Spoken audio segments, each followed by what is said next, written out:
S.O.A.P is our daily study of the Bible, featuring a scripture, an observation, an application, and a prayer. Good morning. Today's Saturday, May 15th. I'm Tom Tracy, and this is your daily S.O.A.P. Our scripture for today is John 8:23. Jesus continued, "You are from below, I am from above. You belong to this world, I do not." And the observation is, where are you from? And the application, we all have a heritage and a history.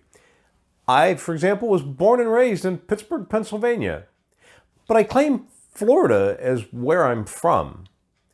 My wife was born and raised in Seoul, South Korea. My kids were from, well, all over. I've known people from Romania, Australia, Russia, Mexico, pretty much all over the planet. And all of us have a place that we identify as being from. And where we're from tends to help define who we are. We pick up parts of our heritage and blend it into who we become.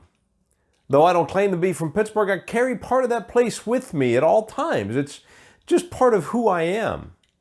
My wife carries her Korean heritage with her. It's part and parcel to who we are. I also know people, a lot of people, that were born, raised, and lived their lives within about a 50-mile radius of the place where they were born. They may have traveled to other places, but they always go home. Jesus wasn't from here on earth. He was from above. And most of the time when you travel, even though you may love where you are, and I'm sure Jesus did love being on earth, he was with the people that he cared the most about. He was with us. But there's always that desire to go home. There's a strong pull to go back to familiar places and go home. But there are also those times and places that make you forget about where you're from. Your love of someplace new, the feeling that this is where you're meant to be, is so strong that it overrides that desire to return back to home. It becomes your new home, and your old home is just a part of your history at that point. That's the way I feel about Florida. I have no longing for Pittsburgh any longer, but instead, I look forward to going home to Florida. Even if I were to go to visit Pittsburgh, I would still be looking forward to coming home.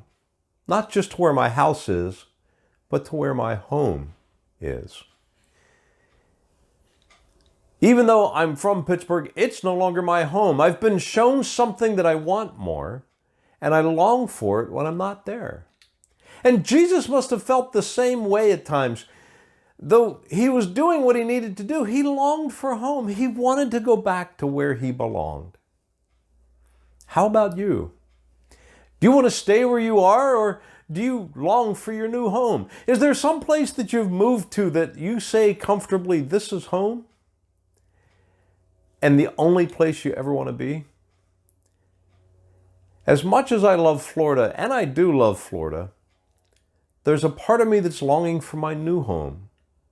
My new home that Jesus has gone to prepare for me. The new place that he has set up for me. Now, mind you, I'm not in a big hurry to get there. But there's a part of me that's looking forward to that with the anticipation of truly, once and for all, being home. After all, home is where Jesus is.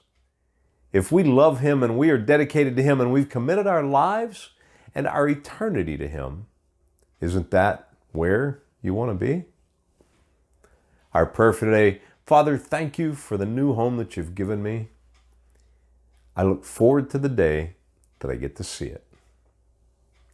I trust that the Lord's spoken to you through this message today. If so, hit like and share and send it to a friend. Subscribe to the channel and we'll see you here again tomorrow.